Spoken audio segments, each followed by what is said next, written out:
All right. Welcome back, everybody, to the Meet Us in the Out Ring podcast. I am Maddie with my host, my girl Mary, and Mhm. today we have a very special guest that we are so excited about. And we kind of wanted this to be a little bit of a surprise for you guys because it's very rare that we do interviews like this. But Mhm. before we get into it, wanted to say a very happy Mother's Day to Mhm. everybody, to all the moms, all the wrestling moms. We wish you a very, very happy day, a very happy Sunday. So, without further ado, I'm going to let our lovely guest introduce herself.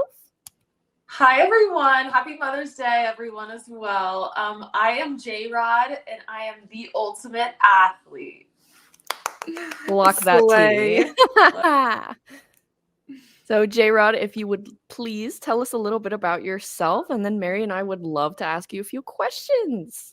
Yeah, so I am a professional wrestler based out of Los Angeles, California.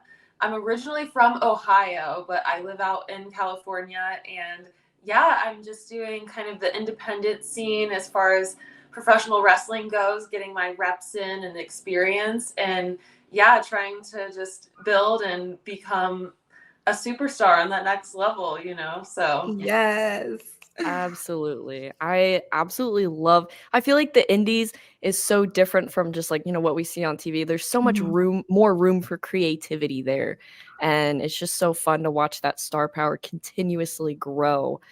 But so with that being said, Mary and I have quite a few questions. We're very, very curious I and know we we only did have write you them for a down. little bit of time, but Yes. Yes. it'll be yes, ask away. I would love to answer any questions you guys have. You can go first, Maddie. Okay. So I wrote mine down. So what made you really fall in love with wrestling? And what made you think this is it for me? This is what I want to make my life? So, I love professional wrestling and every aspect of it. So, the storytelling and the athleticism, and then also, like you said, just being able to be a creative character, larger than life. It helps break me out of my shell. One of those things that you also want, I guess, hobbies that challenge you, but then, like ultimately, I want this to be my career. So I want something that's always going to keep me aiming for more and trying to become like the best version of myself. So every aspect of professional wrestling, I absolutely love.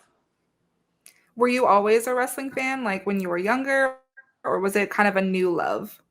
So it was a new love for me. I went throughout college like debating on what it was I was supposed to do with my life. So it was one of those things. I'm like, what is it that I'm supposed to use my athleticism? I did Mhm. business marketing in school. So I was like, what is it that I can be a mentor to young kids, use my business development background in that way? It's like, what can I put all of those things together and do? So when I found professional wrestling, I was like, this is it. This is what I'm meant to do, I feel like. So yeah, it was a really cool, like, I mean, I wish that I grew up watching it because it was, I feel like so many people are teaching me from like back then to now, especially Mhm. training with Rikishi and Reno Onawai at the Knox Pro Academy. So just trying to learn as much about it because I didn't necessarily grow up watching it in that way. But no, I have so much respect for the business and doing a lot of like back watching, the things that Mhm. I missed throughout, the history of professional wrestling. So just doing my research and learning as much about it as I possibly can. But no, it's just the new stuff, the old stuff. I love it all, like the storytelling and just yeah. I wish I was a freaking fan this whole time because I was like I missed out on this. So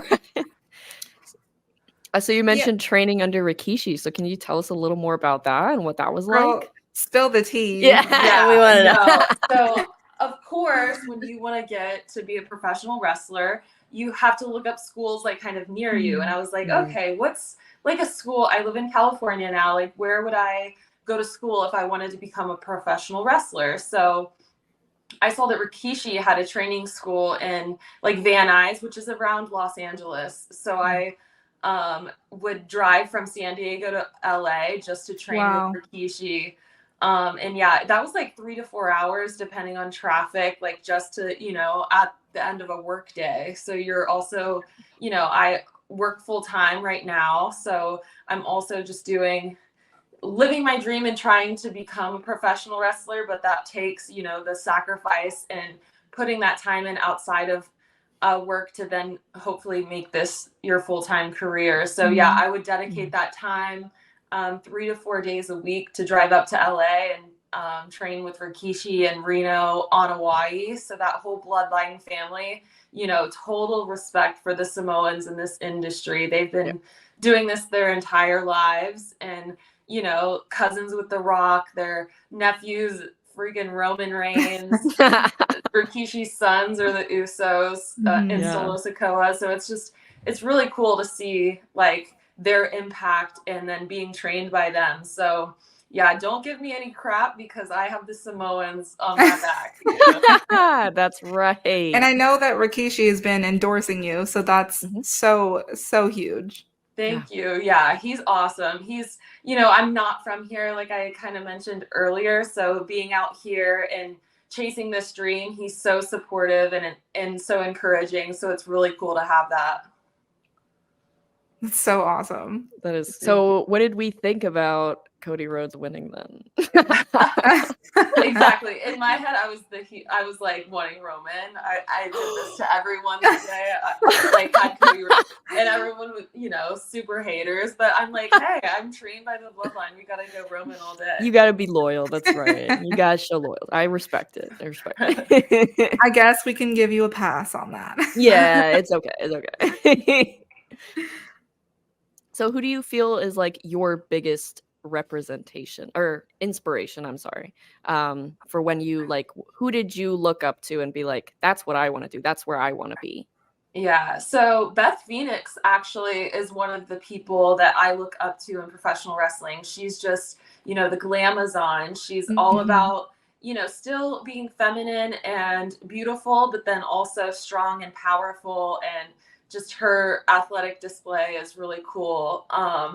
Of course, Bianca Belair and some of the Four Horsemen and those girls, I'm like, I want to get in the ring with these girls. So it's one of those things cool. It's cool now because, I'm like sizing them up if I see them or something. I'm like, all right, we can take them. We can go. So yeah, I just, even China and some of the people that integrated within even like the men on that side, like showing like, we can freaking go too. So just the strong women in the industry, it's just really cool. Now like the highlight on the women's divisions everywhere. And so it's just one of those things. It's like, yeah, even like back in the day, Alundra Blaze. So like I said, did a bunch of research and history of professional wrestling and, women coming up who like helped make this whole professional wrestling stuff like how it is today. And so Alundra Blaze is one of those people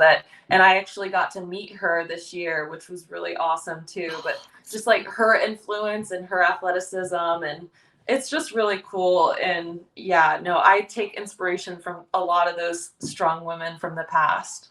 Yes. And you mentioned the Four Horsewomen, and I read in another interview, you're like 5'10"? Yes. So based on that, who is like your dream opponent, when it comes to like the strong girlies? Like I know Jade is kind of around that height, like Charlotte, Rhea, Nia Jax. So you're naming my opponents for them. Yes. So when I those girls are like my height, and I'm like looking at their weights and stuff too, because it takes, I want to be around like 2 or 1, like I'm like 165, 170 now. I want to be like 180. Like I want to be like one of those girls that's just kind of, a little tank. So out of those women, like if you had your dream match, who would it be with? Okay, so Bianca would probably be my dream match, but I do like Jade. I think she would be like a really cool opponent for me because, like you said, we're about the same height and both have abs and like stuff. Yeah. Rhea Ripley is up there for me too. I hope Raquel Gonzalez gets better Oh. and she comes back, because she's honestly like incredible too. And I was like, Mhm. oh my gosh, Yeah. she's already like so like badass before even coming up to the main roster. So yeah, Yeah. I think facing her would be really cool. But yeah, those big girls, even Nia Jax being from the bloodline would be really Mhm. cool too. Giving her a taste of her own medicine with some Samoan drops and whatnot. Mhm. So So Well, I for hope that is something that we can see in the future. yes. I hope so too. Let's make it happen. We're making those dreams reality. So for you, what is like the end goal for professional wrestling? Like what is the moment or the point where you'll be like, this is what I've worked so hard for. This is my moment. All right. I'm a big dreamer. So I Okay. want to Yes. be like next female rock. Like Oh, I want to take this on and conquer it and just be like just create more with it and like just become that girl, you know. Mhm. So I just think it's really cool what he's able to do and how he's able to even transcend.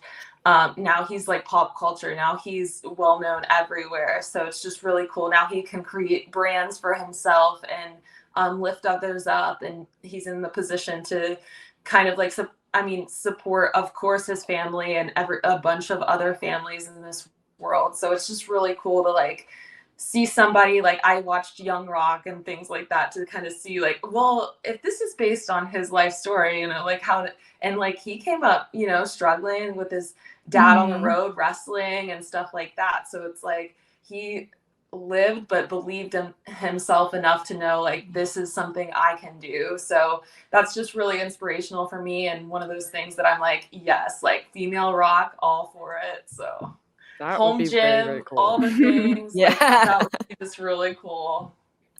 Yeah, and you know, Rock started what he was like 19 or something. Like he was really young. What age did you start wrestling and how old are you now, if you don't mind me asking?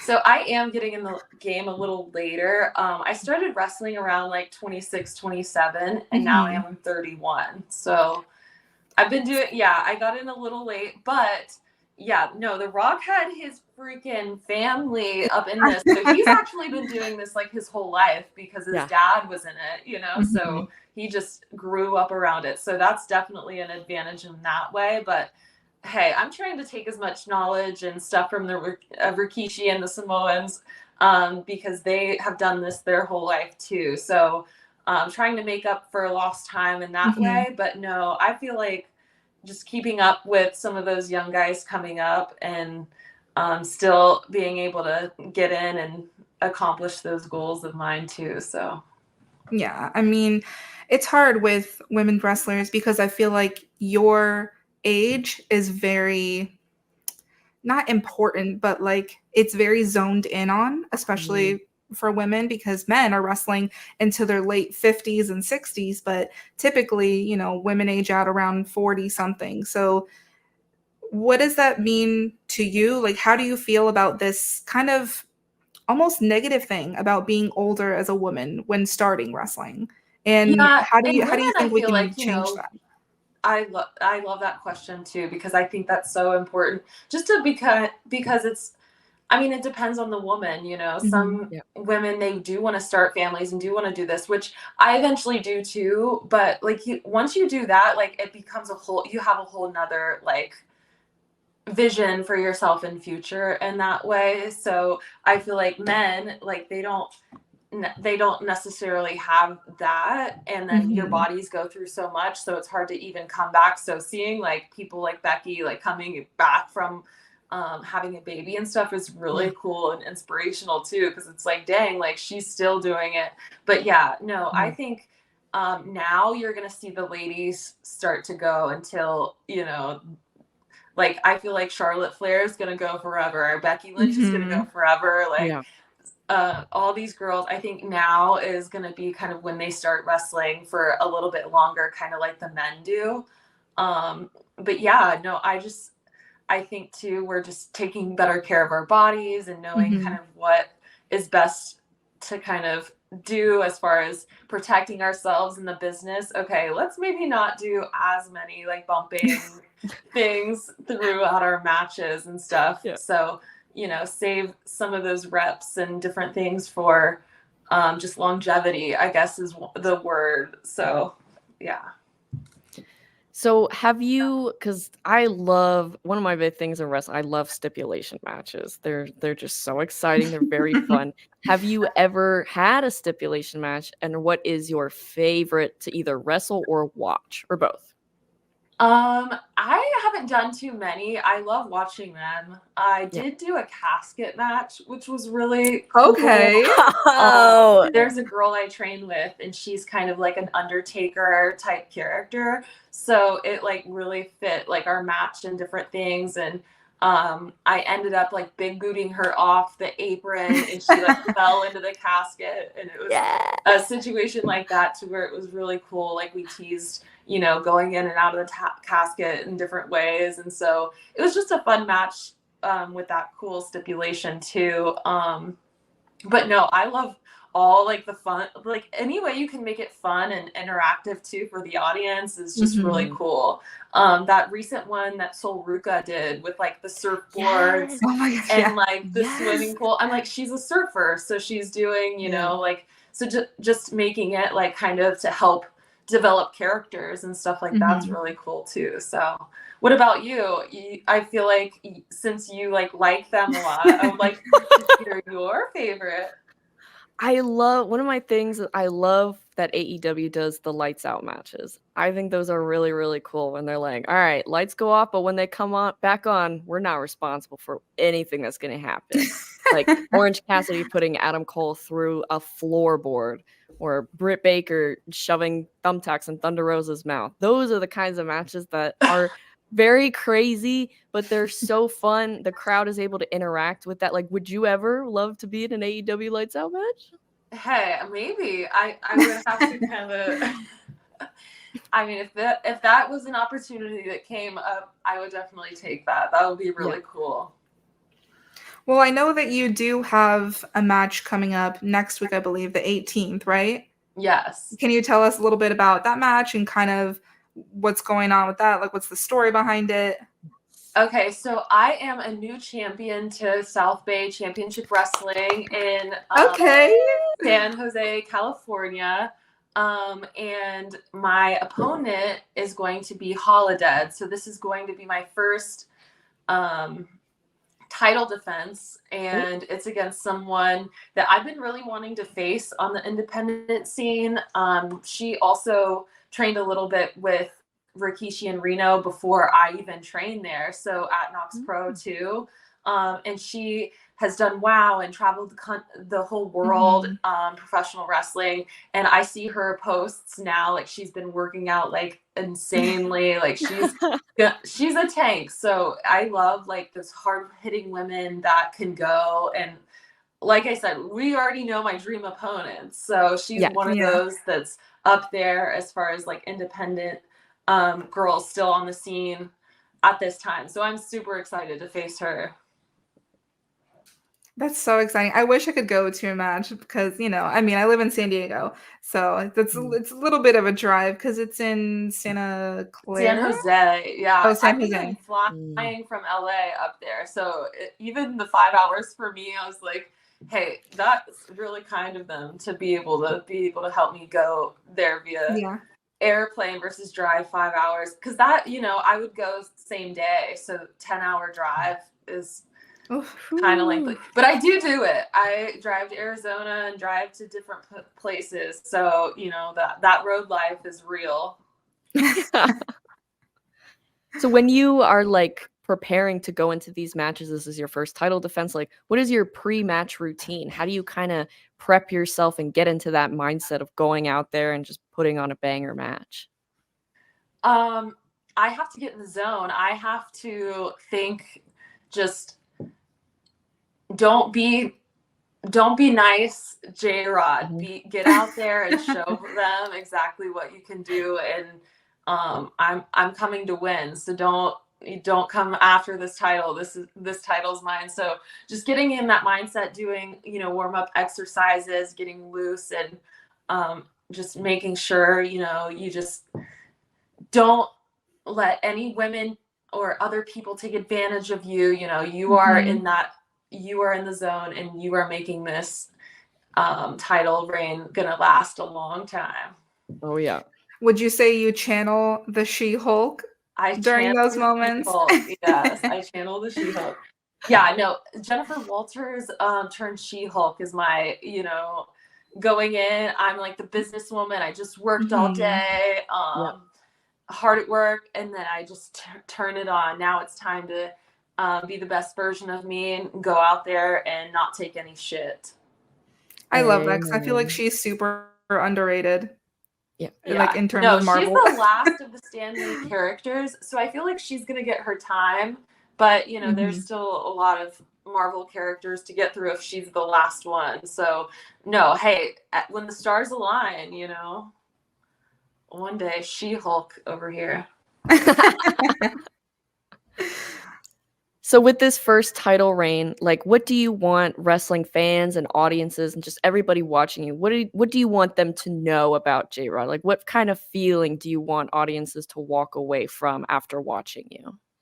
I want them to feel inspired and want to have that motivation to even just, I need to go to the gym, or I need, you know, I need to get my butt in shape, and what are my dreams? Like if this girl, you know, came from nothing and now is where she is, like what is it that you know, what dream is it that I have in my heart that I feel like my gifts and abilities, like what are your natural gifts? Like what were these things like given to you that you can use and like to its highest level? So I really want people to just see me out there, feel inspired, and feel like they can make their dreams reality as well.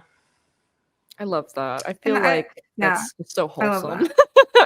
Well, also like you know, the San Diego wrestling scene, there's not a ton of women currently, and I really wish there was more. So hopefully they can get inspired by you. But yeah, before... no, I wish there were more. Go ahead. Too. Yeah, there's a lot. Zara down there. There's some of the girls down in San Diego that I really like. But you're right. There's so many Southern California places that don't have a lot of women. So it allows, you know, for people from other states to come in a little bit too. So that's kind of cool. And it is hard to kind of leave and get booked other places because not a lot of people want to pay for flights and stuff out of Los Angeles, you know? Yeah. So, yeah, no, it's just a melting pot, I feel like, for wrestling. And, yeah, no, there definitely needs to be some more women, and we need to bring some more challengers over here to the West Coast. Exactly. Agreed. If we're gonna make this title reign long, we need more challengers. Exactly. And they're scared. They're scared. Of course. Nobody wants to face She-Hulk. They're like, She-Hulk. So who created your moniker of the Ultimate Athlete? Was that you, or was that Rikishi, or who created that? So it was kind of a little bit of both. And honestly too, like it's just something I didn't know necessarily if it would stick. But because I did volleyball, softball, cheer, track, gymnastics, like I did so many like sports growing up that I'm like, what is it? Like I'm the ultimate athlete. Like I'm just, I can do it all. So kind of like a little hybrid of Mr. Perfect and some of the guys back in the day that kind of can do it all.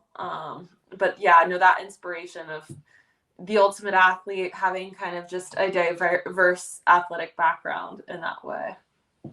Yeah, I love that because I feel like a lot of people, you know, to be successful, you kind of need that kind of moniker. Like you have Charlotte, she's the queen. You have Alexa, she was the goddess. Stuff like that. Like you need some sort of extra oomph, and I really like yours. Thank you. Yeah, I try to, you know, being an athlete and, you know, that being your moniker, definitely incorporating athletic things within either your entrance and your performance and trying to do, like I said, I feel like the ultimate athlete can do a little bit of everything. She can do the technical stuff as far as and then also the high flying and the power and strength. So it's like I want to show like I'm the ultimate, I can do it all. So just being able to display those, and then hearing commentary, you know, they can then use that and have Mhm. different things throughout the match to kind of touch base on, and it helps with storytelling. And yeah, you're right, I think everyone needs a little moniker of their own.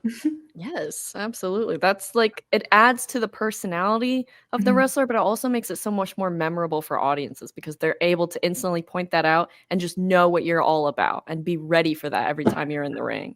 And that's Yeah, I merch, wish, queen. That's That is merch. merch.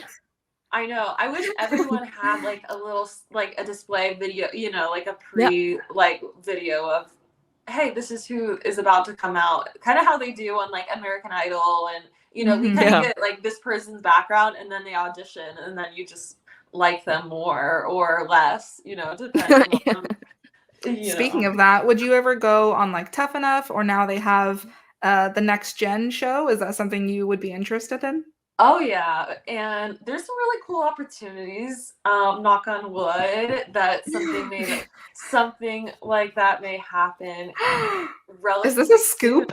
Yeah, like soon, but who Hello? knows? So we're, you know, it's all in God's plan. If something Mhm. Yes. happens, it happens. But I think that would be really cool. I'm just a competitive person, and I think being able to like help, you know, bring out that like fun and entertainment side, as well as, you Mhm. know, doing challenges and fun things on a television show would be really cool.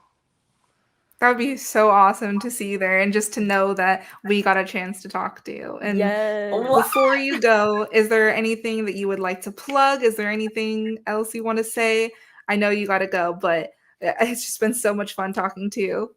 I know, we need to find a time to talk again, catch back Yes. up. And I feel Mhm. like, you know, there's a lot going on, and I feel like it's going to be cool to kind of look back on this one day, I feel like Yeah. too. Yeah. So I really appreciate you both for your time. And yeah, I know if I'm in San Diego, you guys better come to a show.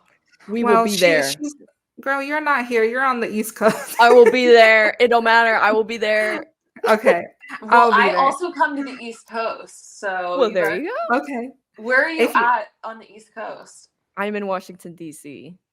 Oh, okay. So if I do a show over there, I will be there. I will be there. I will bring all my friends and we will be seated in the front row. Period. and if you're gonna be there's a sorry, go ahead. Dreamwave show in LaSalle, Illinois, so it's not obviously so close, but it's an upcoming show that's pretty badass. That's Okay. coming up. So I'll send you the details on that too. And Yes. you guys can find my shows and the different things that I'm doing. Mostly I update Instagram. So at JSRODEN. And you can find me on Instagram, Facebook, Twitter. Is it still called Twitter? X, And thank you, Jonathan. Twitter. I see. We never Thank you, know. Jonathan, for shouting that out. Yes, follow the link And that Jonathan thank you, just Jonathan, posted. for helping set up this interview. Thank you, Yes, thank you, Jonathan. Shout out Jonathan. to Let's do a photo shoot soon. Your brother is like so good at that stuff, so don't boost his ego. Anyway. he needs to know it more. Yeah, no, appreciate he's Jonathan fantastic, and here. he's been doing all our graphics, and it's been fantastic. Jonathan. That's so great. Yeah, no, you guys work as a team and keep doing your thing. That's really cool. Thank you. Thank you so much, and we really appreciate you. I know we already said it a bunch of times, but We thank you really so do, though. much for hanging out with No, us. thank you for this, and thank you for everything. And yeah, let's touch back again soon. And yes, some Yes. shows. Yes, Thank you absolutely. so much, J-Rod. Have a Bye, good rest of your day. Thank Thank you. Bye, guys. Thank Bye. you too. Bye.